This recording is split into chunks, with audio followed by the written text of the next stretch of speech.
శుక్లాంబరధరం విష్ణుం శశివర్ణం చతుర్భుజం ప్రసన్నవదనం ధ్యాయేత్ సర్వవిఘ్నోపశాంతయే. విష్ణుభక్తి మహత్యం. అన్ని శాస్త్రాలను అవలోకించి మరల విచారించి చూస్తే తేలే పరమ విజ్ఞానపూర్ణమైన నిష్కర్ష ఒక్కటే. అదే మనకు ఆ మనుషులు ఎల్లవేళలా శ్రీమన్నారాయణనే ధ్యానించాలి. ఆలోక్య సర్వశాస్త్రాన్ని విచార్య చ పునః పునః ఇదమేకం సునిష్పన్నం ధ్యేయో నారాయణ సదా. తదేకనిష్ఠతో నిత్యం నారాయణ ధ్యానం చేసేవానికి దానాలు, విభిన్న తీర్థ పరిభ్రమణం, తపస్సు, యజ్ఞాలు చేయడం వంటివి ఎందుకు? ఏం ప్రయోజనం అంటే శ్రీమన్నారాయణ ధ్యానమే సర్వోత్కృష్ట దానం. తీర్థం, యజ్ఞం, సమస్త ప్రాయశ్చిత్తాలు, తపకర్మలు విష్ణువు వైపు నడిపించేవే. వీటన్నింటిలో సర్వశ్రేష్ఠ తపమయ ఆయన ధ్యానమే. ఎన్ని పాపాలు చేసిన వాడైనా పశ్చాత్తాపపడి మనసా హరిని ధ్యానిస్తూ శేష జీవితం గడిపితే చాలు. ప్రాయశ్చిత్తమే అవసరం లేదు. ఒక ముహూర్తం పాటు అన్నీ మరిచి ఆయనను ధ్యానిస్తేనే స్వర్గం ప్రాప్తిస్తుంది. అటువంటప్పుడు అనన్య పరాయణ భక్తి గల వాని విషయం చెప్పనేలా. ముహూర్తమపి యోధ్యాయే నారాయణ మతంద్రిత సోపి స్వర్గతి మాప్నోతి కిం పునస్తత్ పరాయణ. యోగ పరాయణులు, యోగ సిద్ధులు కలలోనూ ఇలలోనూ కూడా చివరికి సుషుప్తి అవస్థల్లోనూ భగవానుడైన అచ్యుతనే మనస ఆశ్రయించి ఉంటారు. సామాన్యులైన లేస్తూ, పడుతూ, రోదిస్తూ, తింటూ, కూర్చుంటూ, నిద్రిస్తూ, మేల్కొంటూ గోవింద, మాధవ, నారాయణ అంటూ స్మరించాలి. ఎవరి కర్మలు వారు నిర్వర్తిస్తూనే చిత్తాన్ని హరిపై లగ్నం చెయ్యాలి. ఆయన పట్లనే అనురక్తులై ఉండాలని శాస్త్రాల కథనం. స్వే స్వే కర్మణ్యభిరత కుర్యాచ్చిత్తం జనార్దనే ఏషా శాస్త్రానుసారోక్తి కిమన్యైర్బహుభాషితై. ధ్యానమే పరమధర్మం, ధ్యానమే పరమతపం, ధ్యానమే పరమశుద్ధి. కాబట్టి మానవులు భగవద్ధ్యాన పరాయణులై ఉండాలి. విష్ణు ధ్యానాన్ని మించిన ధ్యానం లేదు, ఉపవాసాన్ని మించిన తపస్సు లేదు. కాబట్టి వాసుదేవ చింతనమే మన ప్రధాన కర్మ కావాలి. ఈ లోకంలో కానీ పరలోకంలో కానీ ఏవైతే అత్యంత దుర్లభాలో, కనీసం ఆలోచనకు కూడా అందవో అలాంటి వాటన్నింటినీ మధుసూదనుడు మనం అడగకుండానే ఇస్తాడు. యజ్ఞాదుల్లో పొరపాట్లను కూడా ఆయన పూరిస్తాడు. ప్రమాదాత్ కుర్వతాం కర్మ ప్రత్యవేత ధ్వరేషు యత్ స్మరణాదేవ తద్విష్ణోః సంపూర్ణం స్యాదితి శృతి. పాపకర్మలను శుద్ధిపరచాలంటే హరిధ్యానాన్ని మించిన సాధనం లేదు. పునర్జన్మను తెచ్చే కారణాలను దహించి భస్మం చేసే యోగాగ్ని హరిధ్యానం. సమాధి సంపన్నుడైన యోగి యోగాగ్నిలో తను తెలిసి తెలియక చేసిన కర్మఫలాలన్నింటినీ భస్మం చేసి పూర్వకర్మ ఫలం కూడా లేకుండా చూసుకొని ఈ జన్మలోనే ముక్తిని పొందుతాడు. వాయువుకు అగ్ని తోడైనట్లు ధ్యానయోగికి విష్ణుకృప తోడై వాని కర్మఫలాలు దహించి వేస్తుంది. స్వర్ణంలో గల మలం అగ్నిలో పడితే మఠామయమైనట్లు మనిషిలోని మాలిన్యం విష్ణుధ్యాసలో పడితే పటాపంచలవుతుంది.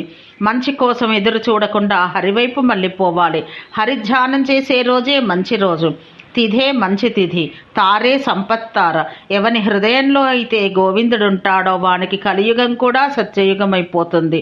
సుఖంగా ఉంటాడు. ఏమీ లేకపోయినా అదే హరి హృదయమందు లేనివానికి సత్యయుగమే కలియుగమైపోతుంది. ఏమీ సుఖముండదు. అన్నీ సమకూడి ఉన్నా కలౌ కృతయుగం తస్య కలిస్య కృతయుగే హృదయే యస్య గోవిందో యస్య చేతసి నాచ్యుతః యస్యాగ్రతస్తథా పృష్ఠే గచ్చతస్తిష్ఠతోపి వా గోవిందే నియతం చేతః కృతకృత్య సదైవ సహా. శ్రీ కేశదేవుని చరణాలపై తన మనసును, జీవితాన్ని సంపూర్ణంగా అర్పించిన మహాభక్తుడు గృహస్థాశ్రమాన్ని పరిత్యజించకపోయినా, మహాతపశ్చర్యలో మగ్నుడు కాకపోయినా మాయను ఛేదించగలడు.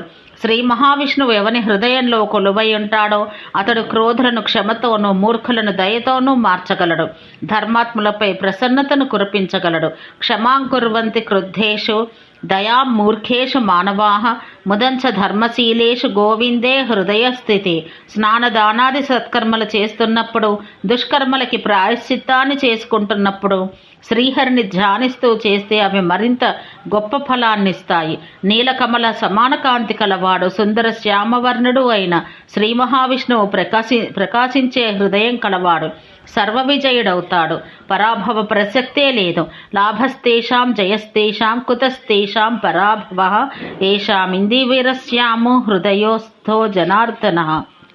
పూర్వపుణ్యం కొద్దీ కీటకాలు, ఈగలు, పక్షులు మున్నగు జంతువులే హరిని చిత్తంలో స్మరిస్తే ఉత్తమ గతులను అందుతాయి. ఇక జ్ఞాన సంపన్నులైన మానవుల సంగతి వేరే చెప్పాలా?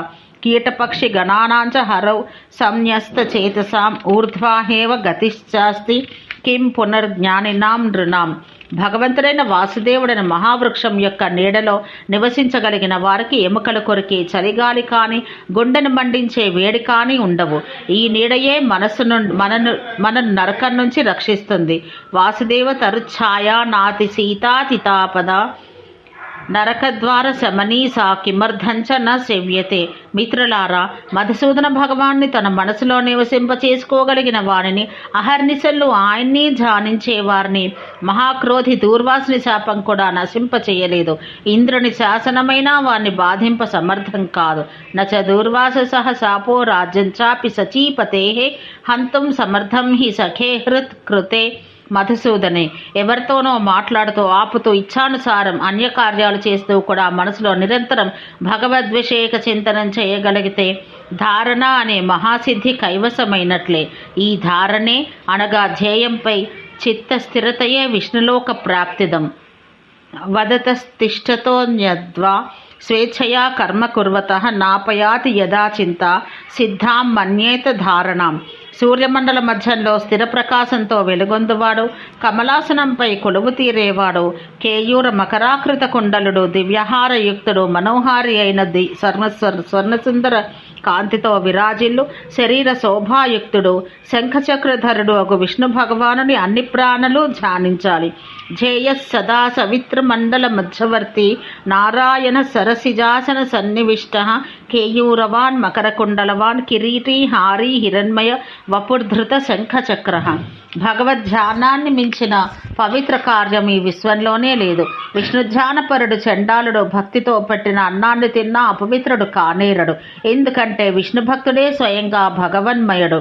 ప్రాణుల చిత్తం విషయ వాసనలో తగులుకొని చిక్కుకుపోవడం, ఇరుక్కుపోవడం చూస్తూనే ఉంటాం. కానీ అదే అనురక్తిని ఈ ప్రాణులు భగవంతుని వైపు మళ్లిస్తే ఎందులోనూ చిక్కుకోక ఇరుక్కోక జీవన్ముక్తులే కాగలరు కదా.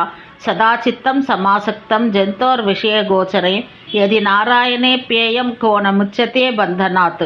శ్రీ మహావిష్ణువుని చిత్తంలో నిలుపుకున్నవాడు ప్రతి క్షణం ఆయనకే నమస్కరిస్తూ ఉంటాడు.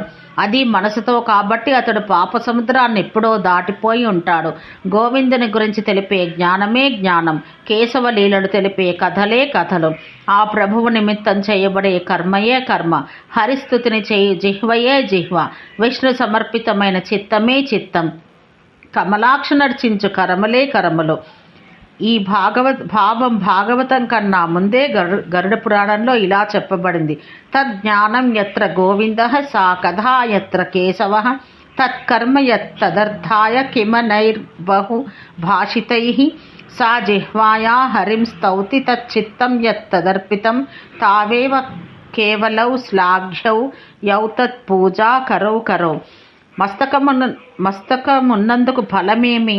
భగవానుని పాదాలపై పెట్టి నమస్కరించే సత్కర్మ చేయగలుగుట చేతులెందుకు? దేవుని పూజించుటకే. మనస్సెందుకు? శ్రీహరి గుణకర్మలపై నిత్యచింతన నిర్వహించుటకే. నోరున్నది కేవలం శ్రీహరి గుణకీర్తనం చేయుటకే. ప్రణామమీశస్య శిరః ఫలం విదుస్తదర్చనం పాణిఫలం దివౌకసః మనఃఫలం తద్గుణ కర్మచింతనం వచస్తు గోవింద గుణస్తుతి ఫలం. సుమేరు పర్వతమంత మందరాచలమంత కుప్పలుగా పాపాలు రాసిపోసుకున్న ఆర్జించిన దుర్జనుడైన పరివర్తన ముందు పశ్చాత్తాపించి ఒక్కమారు కేశవుని స్మరించిన ఆ పాపరాశి అంతా దగ్ధమై భస్మమై ఎగిరిపోతుంది. మేరుమందర మాత్రోపి రాశి పాపస్య కర్మణః కేశవ స్మరణాదేవ తస్య సర్వం వినశ్యతి. ఎవనిపై మనసును లగ్నం చేసిన ప్రాణి నరకం వైపే పోనక్కర్లేదో, ఎవని చింతన సుఖానికి ముందు స్వర్గ సుఖాలే దిగదుడుపో, ఎవరిని అర్థం చేసుకున్న జ్ఞానులు బ్రహ్మలోక ప్రాప్తిని పట్టించుకోరో, ఏ భగవానుడు అవ్యయుడై జడబుద్ధులైన మానవుల మనస్సులో నిలిచి వారిని ముక్తికి అర్హులను చేస్తాడో అట్టి శ్రీ మహావిష్ణువుని నిరంతరం జీవితాంతం సంకీర్తనం చేసేవారు ఆయనలోనే కలిసిపోవడంలో ఆశ్చర్యమేముంది? యస్మిన్ న్యశ్చమతిర్నయాతి నరకం స్వర్గోపి యచ్చింతనే విఘ్నో యత్ర నవా విసేత్ కథమపి బ్రహ్మోపి లోకోల్పకః ముక్తించేతసి సంస్థితో జడధియాం పుంసాం తదా తవ్యయః కించిత్రం యదయం ప్రయాతి విలయం తత్రాచ్యుతే కీర్తితి. దుఃఖసాగరాన్ని దాటాలనుకునేవారు వారి వారి స్తోమతని బట్టి యజ్ఞ జప స్నానాదులు చేస్తూ వాటితో పాటు శ్రీమన్నారాయణ సంకీర్తన కూడా చెయ్యాలి. ఏ స్తోమత లేనివారు సంకీర్తన ఒక్కటి చేస్తే చాలు. రాజ్యానికి రాజు, బాలకులకి తల్లిదండ్రులు, సమస్త ప్రాణులకు ధర్మం ఆశ్రయాలైతే ఆ ధర్మమే అన్నింటితో పాటు శ్రీహరిని ఆశ్రయించుకొని ఉంటుంది. రాష్ట్రస్య శరణం రాజా పితరో బాలకస్య చ ధర్మశ్చ సర్వమర్త్యానాం సర్వస్య శరణం హరిహి. జగత్కారణ స్వరూపుడు సనాతనుడు అయిన వాసుదేవుని పూజించు వాని దర్శనమే ఒక తీర్థయాత్రంత పుణ్యాన్ని ఇస్తుంది. నిర్మాలస్యుడై బద్ధకం లేనివాడై గోవింద ధ్యానం చేస్తూ నరుడు తన స్వాధ్యాయాది కర్మలు కూడా ఆయనకే సమర్పిస్తూ నిర్వహించాలి. శూద్రుడైన, నిషాదుడైన, చండాలుడైన శ్రీ మహావిష్ణువు యొక్క మహాభక్తుడైతే వాని కులశీలాలతో పని లేకుండా వాణ్ణి గౌరవించి నమస్కరించి వారి నమస్కారములను స్వయంగా విష్ణువే స్వీకరించి వారికి నరకబాధ లేకుండా చేస్తాడు. ధనప్రాప్తి కోసం ఒక ధనవంతుని చేరి వానినే స్తుతిస్తూ గడిపే వానికి ధనప్రాప్తి కలుగుతుందో లేదో కానీ మోక్షం కోరి విష్ణునామస్మరణ సంకీర్తనాదులు చేయవారికి ముక్తి తప్పక ప్రాప్తిస్తుంది. అడవిలో రేగిన అగ్నికిలలు కర్రను ఇతర ఇంధనాలను దహించినట్లు యోగి హృదయస్థితుడైన విష్ణువు వారి సమస్త పాపాలు భస్మీపటలం చేస్తాడు. విష్ణువు పట్ల మనకెంత విశ్వాసం ఉంటుందో అంత సిద్ధి మనకి కలుగుతుంది. విద్వేషాదపి గోవిందం దమఘోషాత్మజ స్మరన్ శిశుపాలో గతస్తత్వం కిం పునస్తత్పరాయణః. శ్రీకృష్ణ భగవానుని పుట్టిన దగ్గర నుండి ద్వేషిస్తూ బతికి ఆయన్నే ఎదిరించి ఆయన చేతిలోనే పోయిన శిశుపాలుని వంటి దుష్టుడే ఆయన ఎలాగో ఒకలాగా నిత్యం స్మరించిన పుణ్యం వల్ల ఆయనలో లీనమైపోయాడంటే ఇక భక్తిభావంతో శ్రీ విష్ణు పరాయణులై నిత్యము ఆయన్ను స్మరించు వారి సంగతి వేరే చెప్పాలా. ఓం శాంతి శాంతి శాంతి.